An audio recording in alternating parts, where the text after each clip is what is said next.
Você já percebeu que nas parábolas de Jesus estão entrelaçados segredos espirituais profundos? Desvendar esses códigos se revela como a chave mestra para acessar as bênçãos divinas em nossas vidas. Hoje, convido você a mergulhar em 4 parábolas profundas proferidas por Jesus, cada uma contendo pérolas de sabedoria que atravessaram séculos e têm o poder de transformar a nossa compreensão sobre a vida e a espiritualidade. À medida que exploramos essas parábolas, estaremos desvendando camadas de significado que podem tocar diretamente o seu coração e proporcionar uma compreensão mais rica sobre a sua relação com Deus. Preparados? Então, vamos lá. Parábola do juiz iníquo, Lucas 18, 1-8. Então Jesus contou aos seus discípulos uma parábola, para mostrar-lhes que eles deviam orar sempre e nunca desanimar. Ele disse: em certa cidade havia um juiz que não temia a Deus nem se importava com os homens. E havia naquela cidade uma viúva que se dirigia continuamente a ele, suplicando-lhe: faze-me justiça contra o meu adversário. Por algum tempo ele se recusou, mas finalmente disse a si mesmo: embora eu não tema a Deus e nem me importe com os homens, esta viúva está me aborrecendo, vou fazer-lhe justiça para que ela não venha mais me importunar. E o Senhor continuou: ouçam o que diz o juiz injusto. Acaso Deus não fará justiça aos seus escolhidos, que clamam a Ele dia e noite? Continuará fazendo-os esperar? Eu digo a vocês, Ele lhes fará justiça e depressa. Contudo, quando o Filho do Homem vier, encontrará fé na terra? Vamos interpretar o que Jesus disse. Você irá se surpreender com a sabedoria dessa parábola. No começo, o juiz não queria ajudar, mas depois ele pensou: essa mulher não vai parar de me incomodar. Vou ajudá-la para que ela me deixe em paz. Então, ele ajudou a mulher. O juiz na história era egoísta e não se importava com Deus nem com as pessoas, mas ele acabou ajudando a viúva devido à sua persistência. Jesus usa esse contraste para mostrar que se um juiz injusto pode responder a pedidos persistentes, quanto mais Deus, que é justo e misericordioso. Ele está levantando uma questão sobre a nossa disposição em confiar em Deus, mesmo quando as coisas demoram a acontecer. A espera pode ser difícil, especialmente quando nossas orações não são respondidas imediatamente. Jesus está desafiando seus discípulos a considerar o estado da fé das pessoas quando ele voltar. Ele está sugerindo que durante o tempo entre sua ascensão e sua segunda vinda, a fé das pessoas pode ser posta à prova. A pergunta de Jesus destaca a importância de manter a fé constante, mesmo quando parece que Deus está demorando em responder às nossas orações. Com frequência, buscamos de Deus aquilo que desejamos no momento, esquecendo que seu entendimento transcende nossas expectativas imediatas.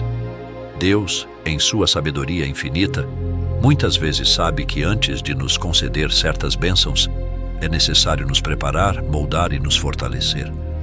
Nossa visão é limitada, focada no presente e muitas vezes influenciada por nossos desejos imediatos. Contudo, o Criador enxerga não apenas o agora, mas o caminho que se estende adiante. Compreendendo o que verdadeiramente necessitamos, vou tentar exemplificar ainda mais. Imagine um jardineiro que deseja cultivar flores exuberantes. Antes de plantar as sementes, ele prepara o solo, retira as ervas daninhas, providencia a irrigação adequada e garante que as condições sejam ideais para um florescimento abundante. Pois se o jardineiro não cuidar do solo, esse solo será infértil, ou o pouco que florescer será destruído em pouco tempo pelas ervas daninhas. O mesmo ocorre com Deus em relação às nossas vidas. Antes de nos conceder determinadas bênçãos, Ele nos prepara interiormente, fortalecendo nossa fé, paciência e caráter. Nossas orações sinceras são ouvidas, mas Deus, em sua sabedoria, pode entender que a resposta mais apropriada é espere ou não agora. Essa espera não é um sinal de indiferença, mas sim um ato de amor e cuidado divino, visando nosso amadurecimento espiritual. Ao enfrentarmos períodos de espera, é vital confiarmos que Deus está trabalhando em nós, moldando-nos para nos tornarmos receptivos às bênçãos que Ele planeja nos dar. A preparação pode envolver aprendizado, superação de desafios, desenvolvimento da paciência e fortalecimento da fé. No processo de preparação, aprendemos a confiar mais profundamente em seu amor e providência. Assim, quando as bênçãos chegam, estamos mais aptos a apreciá-las plenamente e a usá-las de maneira sábia, reconhecendo que Deus, em sua sabedoria, sabe exatamente o que é melhor para nós. Essa parte da parábola serve como um lembrete de que a fé genuína é resiliente e perseverante, não desanimando diante das dificuldades ou da espera aparentemente prolongada. Jesus está incentivando seus seguidores a cultivar uma fé que não depende apenas de resultados imediatos, mas que confia na sabedoria divina e no cuidado de Deus, mesmo quando não entendemos totalmente seus caminhos. Parábola dos trabalhadores da última hora. Mateus 20, versículos 1 a 16. A parábola é apresentada por Jesus como parte de seus ensinamentos sobre o reino dos céus. Ela descreve um proprietário de uma vinha que contrata trabalhadores em diferentes horas do dia. Mas ao final do dia, todos recebem o mesmo pagamento. Jesus fala: pois o reino dos céus é como um proprietário que saiu de manhã cedo para contratar trabalhadores para a sua vinha. Ele combinou pagar-lhes 1 denário pelo dia e mandou-os para a sua vinha. Por volta das 9 horas da manhã, ele saiu e viu outros que estavam desocupados na praça e lhes disse: vão também trabalhar na vinha, e eu lhes pagarei o que for justo. E eles foram. Saindo outra vez, por volta do meio-dia e das 3 horas da tarde e 9, fez a mesma coisa. Saindo por volta das 5 horas da tarde, encontrou ainda outros que estavam desocupados e lhes perguntou: por que vocês estiveram aqui desocupados o dia todo? Porque ninguém nos contratou, responderam eles. Ele lhes disse: vão vocês também trabalhar na vinha. Ao cair da tarde, o dono da vinha disse a seu administrador: chame os trabalhadores e pague-lhes o salário, começando com os últimos contratados e terminando nos primeiros. Vieram os trabalhadores contratados por volta das 5 horas da tarde, e cada um recebeu 1 denário.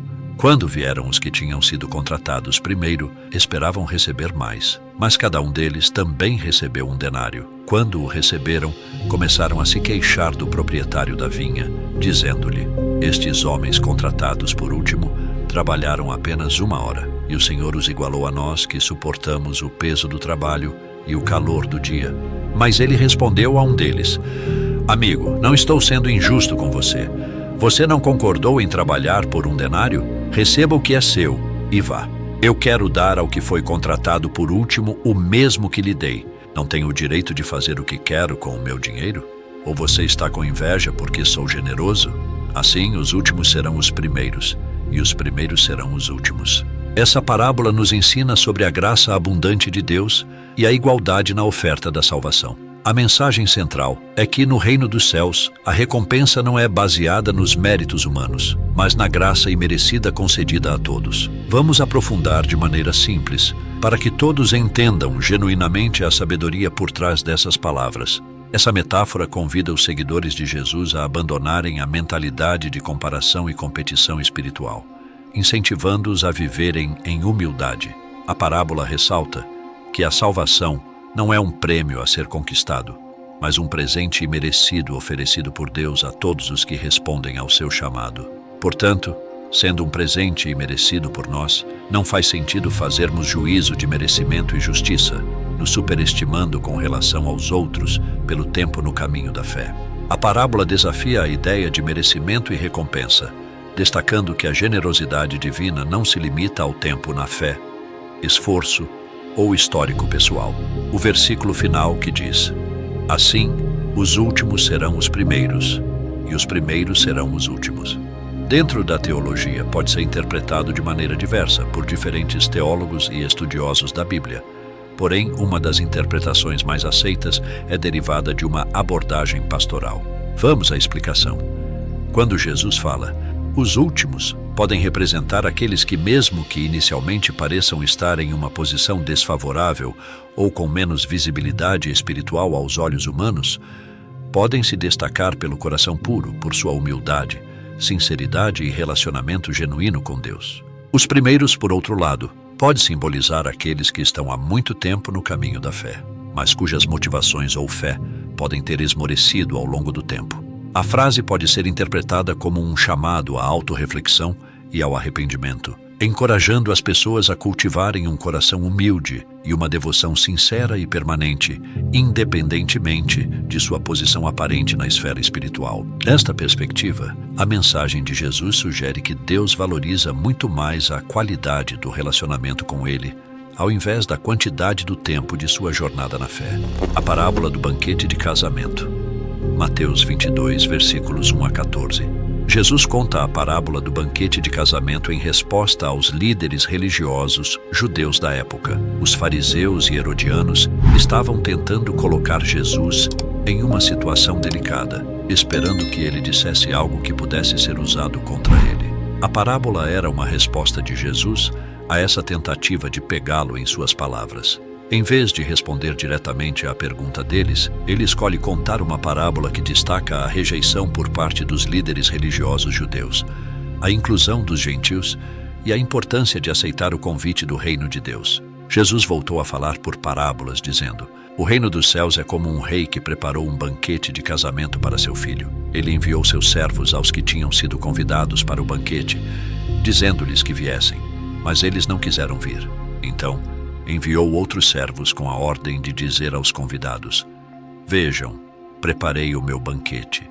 Os bois e os animais cevados já foram abatidos, e tudo está pronto. Venham para o banquete de casamento." Mas eles não deram atenção e foram, um para o seu campo, outro para o seu negócio.